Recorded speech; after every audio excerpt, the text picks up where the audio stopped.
What's up, everyone? Tony from the Cold Case Project, back again.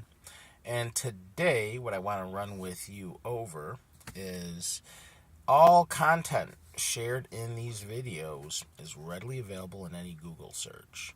Now, with that said, I take this content, have it rewritten, and upon rewriting it, put it in these videos to spread the word on the thousands and thousands of cold cases of men and women throughout the United States that are just forgotten, and I give this platform to them so their cases and their stories can be told. Now, in addition to that, if you look down below in the description, you're going to see some brand new t-shirt and coffee cup designs I've actually gotten from a couple of my subscribers who have over the years have been giving me some awesome fan art. So with that said, I'm offering a 20% discount code down below if you check that out, and splitting proceeds with them because they are awesome.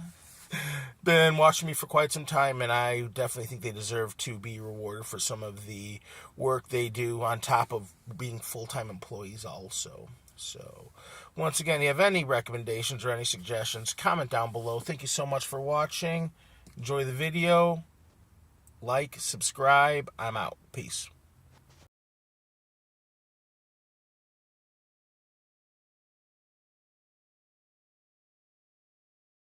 Christopher Cummings was a typical 17-year-old living with his family in Little Rock, Arkansas, in the early 1990s.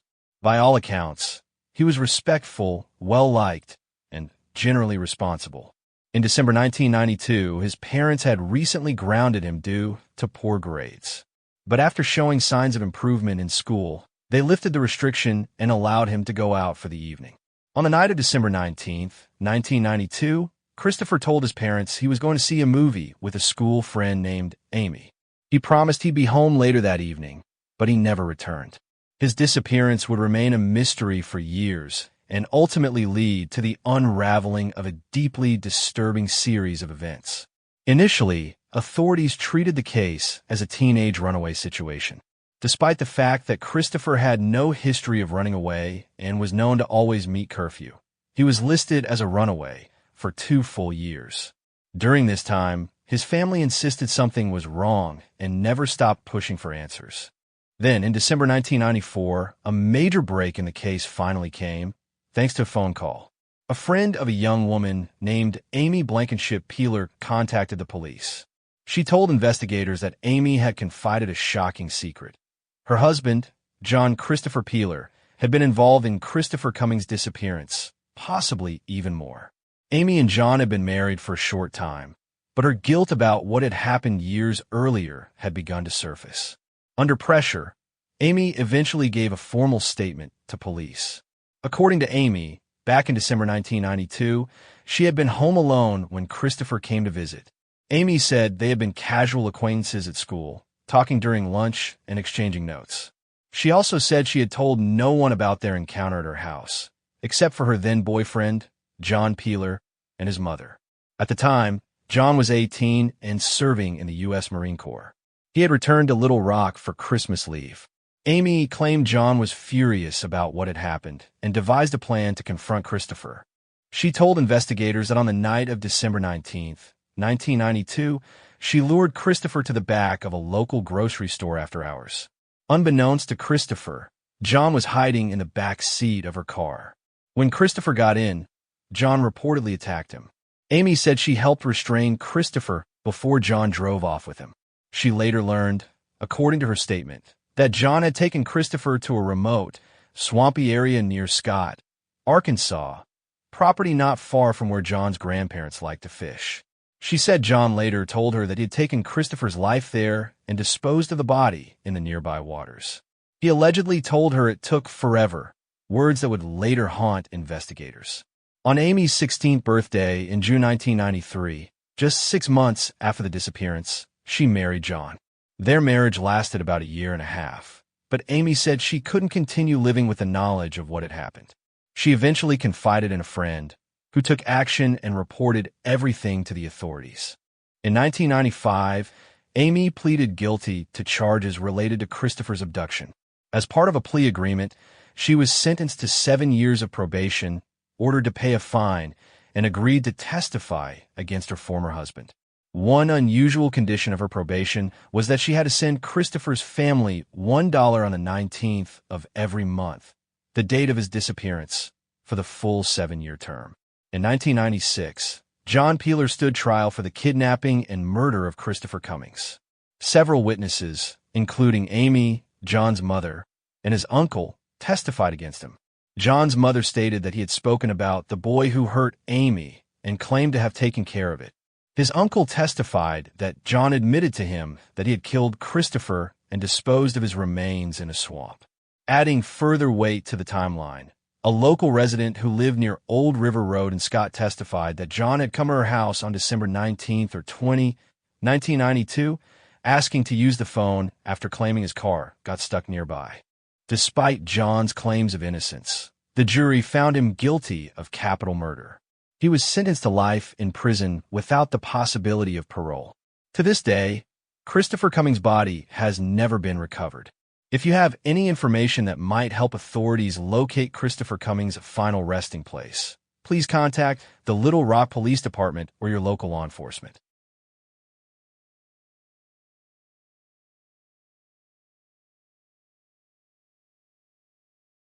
On the evening of May 9, 1994, in the quiet, pine-shaded neighborhoods of Pine Bluff, Arkansas, 18-year-old Clea Hall vanished without a trace. She wasn't a troubled teen or someone who faded easily into the background. Clea was the kind of girl who stood out. Bright, ambitious, and driven, Clea was just 2 weeks away from graduating as valedictorian from Watson Chapel High School. She had dreams of becoming a pediatrician, and those dreams were well on their way to being realized. Clea had secured a prestigious summer internship in Boston and was preparing to give her commencement address at graduation. But that bright future was cut short in a way that has haunted her family and baffled investigators for over 3 decades. Clea's disappearance unfolded on what should have been a routine Monday. That afternoon, her mother, Laurel Hall, dropped her off at her part-time clerical job on Fawcett Road, a residential street in Pine Bluff. Clea had been working for Dr. Larry Amos, a man who operated a grant-funded organization that provided resources for in-home daycare providers. He ran the business out his home, and Clea, who was organized and diligent, was responsible for filing paperwork and handling phone calls.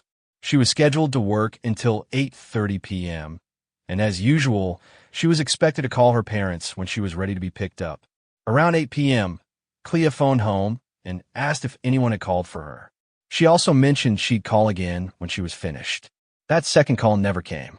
Laurel Hall, exhausted from the day, fell asleep shortly after Clea's call.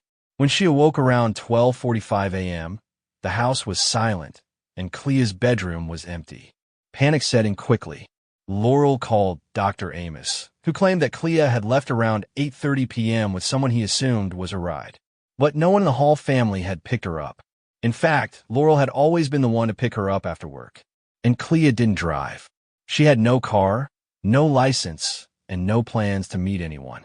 Even more unsettling, Clea's purse, ID, and personal belongings were still at the Hall home, items she would never leave behind if she had decided to go somewhere. There was no note, no sign she intended to leave. She had band practice early the next morning, and she was meticulous about her commitments. But when her parents checked at the school, they were told Clea had never arrived. She had also missed classes that day, something completely out of character for the straight-A student. When the Halls tried to file a missing persons report, they encountered a frustrating roadblock. Because Clea was 18 and legally considered an adult, police initially refused to take the report, citing the 24-hour rule. That crucial early window for investigation slipped by, leaving Clea's parents helplessly waiting for help that didn't come in time. As the hours turned into days, disturbing inconsistencies began to surface. Dr. Larry Amos's story didn't sit right with Clea's family or with police. He said Clea had left at 8:30 p.m. with someone, but couldn't say who. He seemed evasive and, when asked, refused to take a polygraph test. Later, a coworker at Amos's office claimed she had worked with Clea that evening. But under pressure, She admitted she hadn't been there and had fabricated the story. Even more bizarre, Amos left Pine Bluff shortly after Clea's disappearance. He told investigators he was traveling out of state to buy furniture for a tanning salon he planned to open. But that tanning salon never materialized. For Clea's parents, the timing and vagueness surrounding his departure were yet more red flags. Years later, in 2011, police acted on new information from 2 witnesses and obtained a search warrant for Amos's home. Investigators removed pieces of insulation and drywall from the residence, hoping for a breakthrough. But no blood, DNA, or forensic evidence was recovered. The search yielded nothing that could be used to press charges or even build a solid case. What makes Clea's disappearance so difficult to comprehend is the sheer contrast between her life and the grim possibility of foul play. Clea was known for her poise, intellect, and work ethic. She sang in both her school and church choirs, participated in band, and spent her time reading and preparing for college. She had been accepted to Tennessee State University, where she planned to major in pre-med. Her ultimate goal was to become a pediatrician, a profession she saw as a way to help children and give back to her community. She wasn't the kind of teenager to skip town without telling anyone. She had no history of running away, no known enemies, and no recent behavioral changes to suggest she was troubled. Everyone who knew her, teachers, friends, family, described her as focused and dependable. Her parents described her as someone who would have called if anything had gone wrong. And yet, she disappeared without a trace. To this day, Larry Amos remains the central figure in the case. Though he has never been charged with any crime, his refusal to take a polygraph, the discrepancies in his statements, and his sudden departure from town have fueled ongoing suspicion. Investigators have never publicly named another suspect, and Clea's case has remained cold, though not forgotten. One theory suggests that Clea may have left Amos's home on foot and encountered foul play on the way home. But this is widely considered unlikely. Clea rarely walked home, especially after dark, and her house was nearly 2 miles away, an unusual choice for a young woman in an unfamiliar part of town. Others have speculated that something may have happened inside the Amos home, whether an accident or something more sinister. The lack of forensic evidence has made that theory impossible to prove. And with no witnesses, no surveillance footage, and no physical evidence, investigators have found themselves chasing shadows. For Clea's family, the years since her disappearance have been a painful mixture of heartbreak and advocacy. Her mother, Laurel, has become a tireless voice for missing persons, fighting not only for justice for her daughter, but for legislative reform. She pushed for Clea's Law, an Arkansas initiative aimed at improving how missing persons cases are handled, especially for legal adults who might otherwise fall through the cracks. Each year, the Hall family holds vigils and community events to keep Clea's name alive, hoping that someone, somewhere, will come forward with the missing piece of the puzzle. They believe Clea was murdered, most likely by someone she knew and trusted. But without a body, without a confession, and without hard evidence, justice remains elusive. Clea's story has been featured on national platforms, including the Vanished podcast and Disappeared, but even widespread attention hasn't cracked the case. As of April 2025, Clea Hall's disappearance remains unsolved. She would be 49 years old today. Her name still appears on the National Center for Missing and Exploited Children's Registry, and her case remains open with the Pine Bluff Police Department. Her parents continue to believe someone knows what happened. Perhaps someone who was too afraid to speak up in 1994. Perhaps someone who still carries guilt or fear.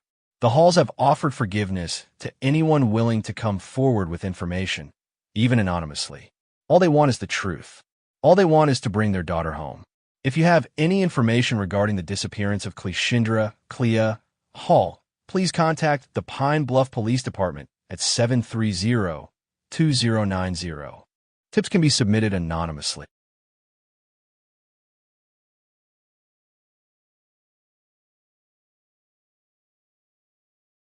On the evening of March 4th, 1986, Darla Melissa Harper, a 25-year-old mother and IRS employee, vanished from her apartment in Gravel Ridge, Arkansas, under circumstances that have puzzled investigators and haunted her family for decades.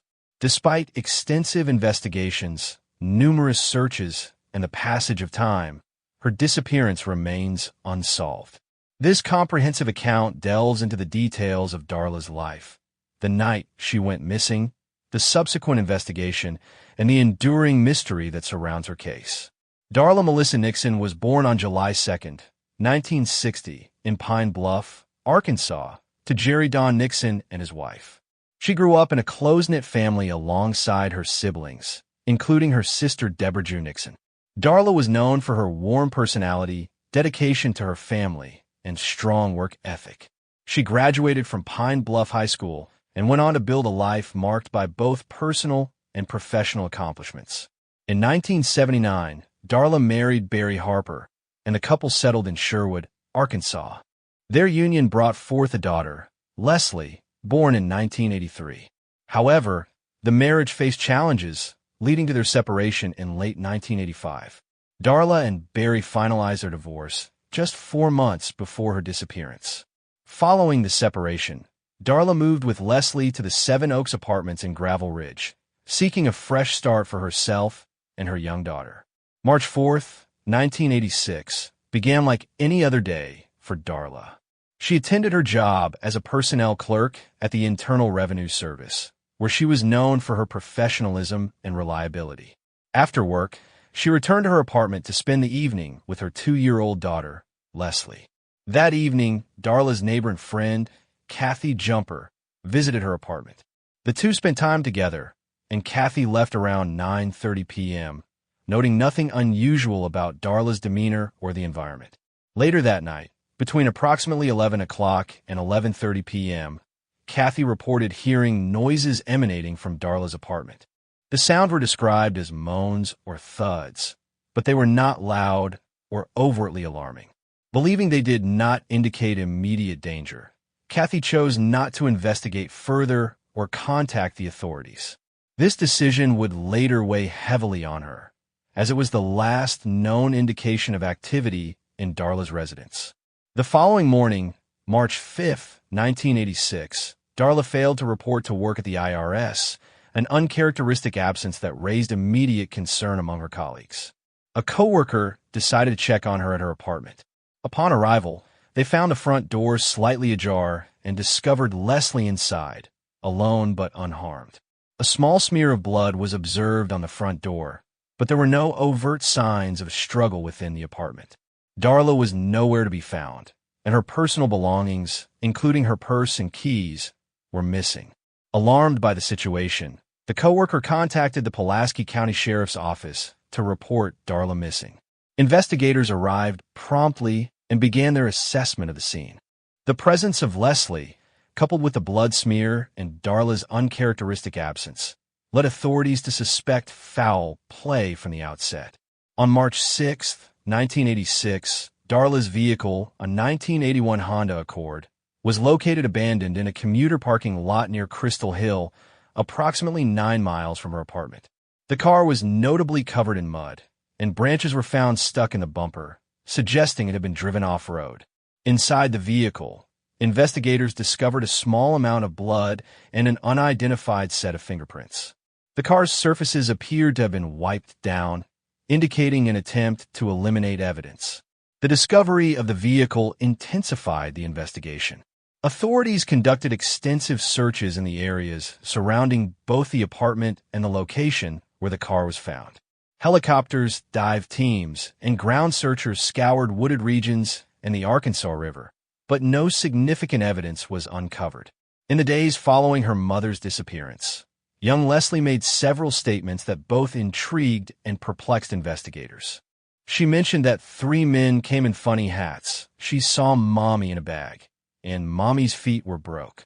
These statements suggested that Leslie may have witnessed traumatic events on the night of March 4th. However, given her tender age, the reliability and interpretation of her accounts posed significant challenges. Investigators considered the possibility that Leslie's descriptions were influenced by her limited vocabulary and understanding, making it difficult to ascertain precise details from her testimony. The investigation into Darla's disappearance scrutinized several individuals, with particular focus on those closest to her. Barry Harper. Barry's recent divorce from Darla and the circumstances surrounding their separation made him a person of interest. In 1990, his then-wife alleged that Barry had confessed to killing Darla and burying her in their backyard. This led to searches of the property, during which bone fragments were discovered. However, forensic analysis was inconclusive, unable to determine whether the fragments were human. Despite these suspicions, no concrete evidence directly linked Barry to Darla's disappearance. Unidentified intruders. Leslie's statements about 3 men in funny hats introduced the theory of a home invasion or targeted abduction by unknown individuals. However, no substantial evidence was ever found to support this theory. The apartment did not appear to be ransacked, and there was no forced entry, which complicated the notion of an outside intrusion. Investigators considered whether Darla may have willingly opened the door to someone she knew, someone who then attacked or abducted her. As the years passed with no definitive answers, several theories emerged regarding what happened to Darla Harper. Each carried its own weight and limitations. Point 1. Domestic violence turned deadly. One of the earliest and most widely discussed theories involved Darla's estranged husband, Barry Harper. Friends and family claimed that the marriage had been troubled and that Barry could be controlling and jealous. Some close to Darla believed she feared him. The alleged confession Barry's second wife reported to police 4 years after Darla disappeared only deepened suspicions. According to that report, Barry allegedly said he had killed Darla and buried her in the backyard of the home he shared with his second wife in Sherwood, Arkansas. The resulting excavation yielded bone fragments, but forensic testing at the time was not advanced enough to confirm whether the remains were human, let alone Darla's. With no conclusive evidence, Barry was never charged in connection with Darla's disappearance. He has consistently denied involvement. Point 2. A stranger abduction. Leslie's cryptic references to 3 men in funny hats led to speculation that Darla may have been taken by strangers. Some theorized this could have been a robbery gone wrong or an abduction for unknown motives. However, the lack of forced entry and the seemingly targeted nature of the attack cast doubt on this scenario. Police explored known criminals in the area, and composite sketches were created from vague tips, but nothing substantial ever materialized. Additionally, the rural Arkansas neighborhood where Darla lived was not known for random violent crimes of this nature, making the stranger abduction theory less likely. Point 3. Someone close to her circle. Investigators also explored the idea that Darla's attacker was someone within her immediate circle, a friend, a coworker, or even a casual acquaintance who knew her routine. Darla was described as friendly and outgoing, but her social life after the separation was limited. She spent most of her time focused on her daughter and her job at the IRS. However, there was some speculation that Darla may have been casually seeing someone new at the time of her disappearance. If true, the possibility that this individual played a role in her disappearance was considered, but no such person was ever positively identified. In the years after Darla's disappearance, investigators continued to follow leads, re-interview witnesses, and re-examine old evidence. Advances in forensic science offered hope that the case could be solved, especially if DNA from the car or the bone fragments could be retested using modern techniques. In 2013, the Pulaski County Sheriff's Office issued a renewed appeal to the public for information. Investigators released age-progressed images of what Darla might look like today and revisited evidence found in her car. Unfortunately, none of these efforts led to new breakthroughs. The fingerprints found in Darla's vehicle remained unidentified. Attempts to match them to suspects or known criminals were unsuccessful, and the blood found in the car was never conclusively linked to Darla due to limitations in testing at the time. The impact on Darla's family. The decades since her disappearance have been filled with grief, frustration, and painful uncertainty. Her daughter Leslie was just 2 years old when her mother vanished. She was raised by Darla's sister, Deborah Nixon, who became her legal guardian. Leslie, now an adult, has spoken publicly about the trauma of losing her mother in such a mysterious and violent way. Despite her age at the time, she still carries memories, fragments of that night, and of the life she shared with Darla before everything changed. Deborah has remained a tireless advocate for justice, keeping Darla's case in the public eye and pushing for renewed investigation. She has given numerous interviews over the years, emphasizing that someone out there knows what happened, and that silence has allowed the case to grow cold. There have also been calls for re-examination of the bone fragments discovered in 1990. Given the technological limitations at the time, it is unclear whether those remains were ever subjected to the kind of advanced DNA testing available today. If the fragments still exist and could be located in an evidence archive, they might provide the key to unlocking the mystery. Though her life was tragically cut short, Darla Harper's memory lives on. Her story has been featured on true crime shows, podcasts, and news specials, each keeping the case in the public consciousness. Memorial vigils have been held, and family members continue to post tributes to her on anniversaries and birthdays. That Darla's disappearance is one of Arkansas's most haunting cold cases. What do you think happened to Darla Harper?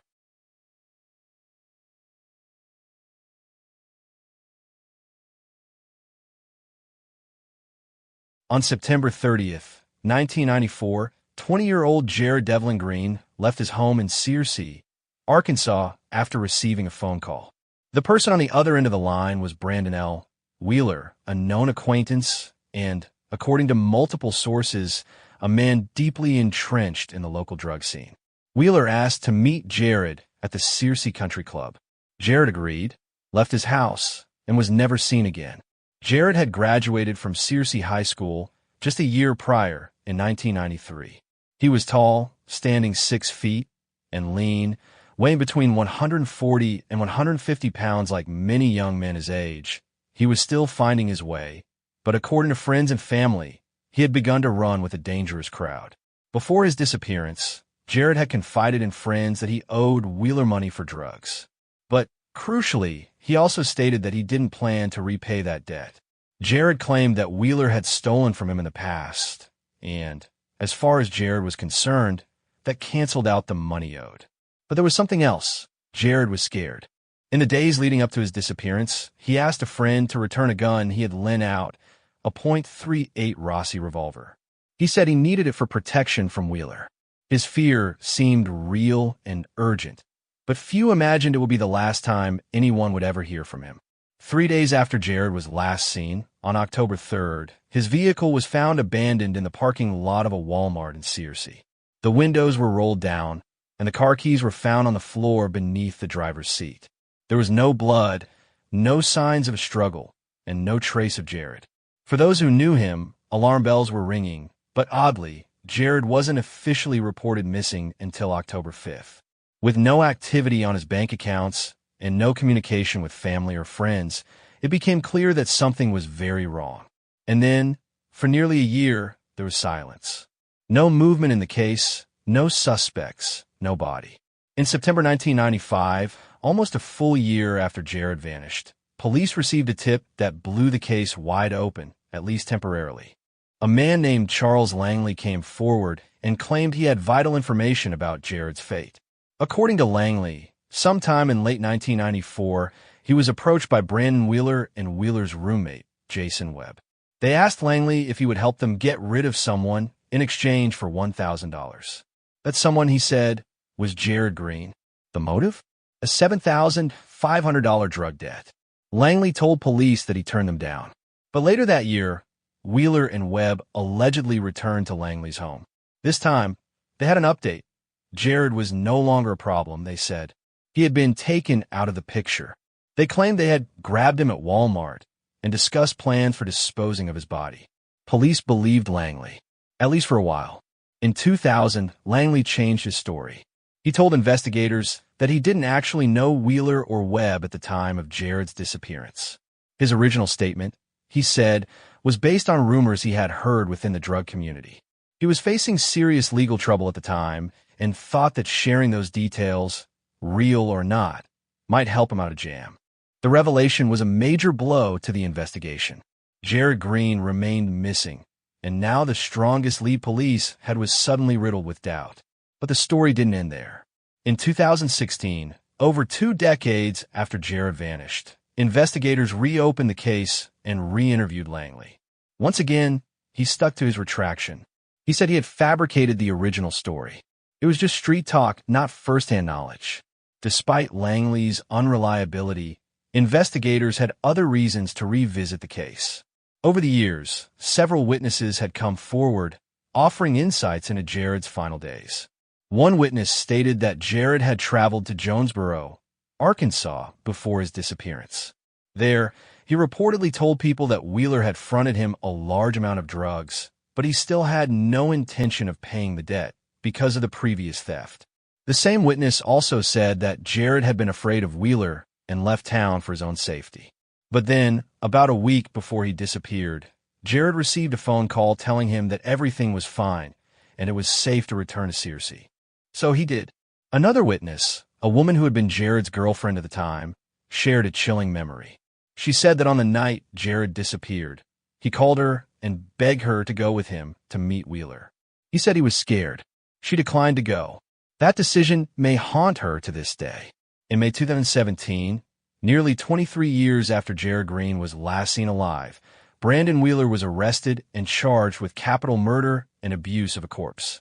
According to a police affidavit, multiple witnesses said Jared had been terrified of Wheeler and had sought a gun to protect himself. The affidavit also included an allegation that Wheeler's roommate went missing approximately 10 months after Jared disappeared, possibly after bragging about his involvement in Jared's case. Authorities further stated that in December 2000, a friend of Wheeler's confessed to a clergy member before dying by suicide. That confession allegedly included details on 2 murders, one of which may have been Jared's. Police also conducted searches using cadaver dogs. 2 different dogs reportedly alerted to the same area, suggesting human remains may have been present. Still, no body was ever recovered. Despite the compelling circumstantial evidence, the charges against Wheeler were dropped in November 2017. The prosecution stated that more evidence was needed before they could proceed. Following the dropped charges, Wheeler filed a federal lawsuit against the city of Searcy. He alleged that his constitutional rights had been violated through the arrest and an associated search warrant. That case was dismissed, and his appeal was also denied. To this day, Jared Green remains missing. No one has been held accountable for what happened to him. The lack of resolution continues to torment his family. They have posted flyers and maintained public pressure on law enforcement. Their message is simple. If this were your child, wouldn't you want to know what happened too? If you have any information about the disappearance of Jared Devlin Green, please contact the Searcy Police Department.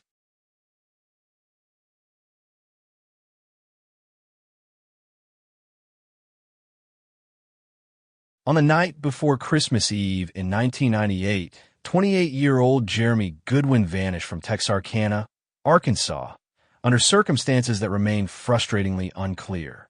He left behind a family who loved him deeply, a young son he cherished, and a trail of unanswered questions that have persisted for more than 2 decades.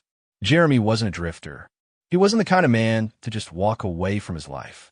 He was a devoted father who had custody of his son on weekends and looked forward to those visits more than anything else. He loved football, movies, and family dinners. He was close with his relatives and typically kept in regular contact. But something happened on December 23, 1998, that changed everything. Earlier that day, Jeremy had checked into Wadley Regional Medical Center, complaining of abdominal pain. It wasn't his first visit to a hospital that year. He had struggled with painkiller dependency and had spent time in a nursing facility earlier in 1998, undergoing treatment for addiction. But that had been months ago. By all accounts, Jeremy had been doing better. At the hospital, he received a painkiller injection to help ease his discomfort. Shortly after, Jeremy called his mother, asking if she could come pick him up and take him back to his trailer in the Liberty Isle area of Texas, a short distance across the state line from Texarkana, Arkansas. For reasons unknown, the ride didn't happen. Jeremy called back a second time, saying he would take a taxi instead. That was the last confirmed conversation anyone had with him. Investigators believe that after leaving the hospital, Jeremy arrived at the Ritz Motel, located at East Broad Street and Highway 67, just east of downtown Texarkana. It's unknown whether he was dropped off by a cab or accepted a ride from someone else. At approximately 11 p.m., Jeremy placed another call to his mother. She wasn't able to answer in time, and when she tried calling back, there was no response. That missed call, just hours before Christmas Eve, will be the last trace of Jeremy Goodwin. He has never been heard from again. Jeremy's disappearance stunned those who knew him best. Family members were adamant that he wouldn't just leave without a word. He had no history of running off or cutting off contact. In fact, he had plans for the upcoming holiday weekend, including time with his son. He lived alone in a trailer, but he wasn't isolated. He maintained close ties to his family and had been making efforts to stay on track after his previous struggles with addiction. He was also known to be cautious, especially since leaving the treatment facility earlier that year. There were no major fights, no threats, no signs of a mental health crisis. Just a sudden, unexplained disappearance that made no sense to anyone. In the weeks following Jeremy's disappearance, the family followed up on every lead they could find, however small. One of the most persistent rumors was that Jeremy had been placed in a psychiatric facility shortly after he vanished. The specific location named was Living Hope Hospital of Texarkana, a now-closed private behavioral health center that operated until 2008. Some accounts suggested that after being admitted there, Jeremy may have been transferred to a state-run psychiatric hospital somewhere in Arkansas. But attempts to verify this information have never led to conclusive answers. The nature of these rumors raised more questions than they answered. If Jeremy was taken in for psychiatric care, who admitted him? Why wasn't his family notified? And if he had been released at any point, where did he go? Authorities were unable to confirm any of the hospitalization claims, and Jeremy's name never turned up in any official facility records that could be located. In the years since, there have been no confirmed sightings of Jeremy, no activity on his bank accounts, no phone records, no paper trail of any kind. His trailer in Liberty Ilo remained untouched. His clothing, belongings, and personal items were all still there. It was as if he had just vanished into the night. Foul play has not been ruled out, but without a crime scene, a witness, or a body, the case has stalled. What exactly happened between the time Jeremy left Wadley Regional and when he made that final phone call from the Ritz Motel? Was he with someone? Did he go there to meet someone? Did he check in or simply use the motel's phone? Why was that his destination at all? If he had fallen back into addiction, could he have crossed paths with someone dangerous? Was he lured somewhere under false pretenses? Was it possible he had a medical episode after receiving the painkiller at the hospital? His family doesn't know, and neither do the police. Even the timeline is foggy. The gap between his hospital visit and the late-night call from the motel is a span of several hours. Where was he during that time? Who, if anyone, was with him? Jeremy Goodwin was 28 years old at the time of his disappearance. He stood 5 feet 9 inches tall, weighed about 160 pounds, and had brown hair and hazel eyes. He was last known to be at the Ritz Motel in Texarkana, Arkansas on the night of December 23, 1998. If you have any information regarding the disappearance of Jeremy Goodwin, please contact the Texarkana Police Department or your local law enforcement agency.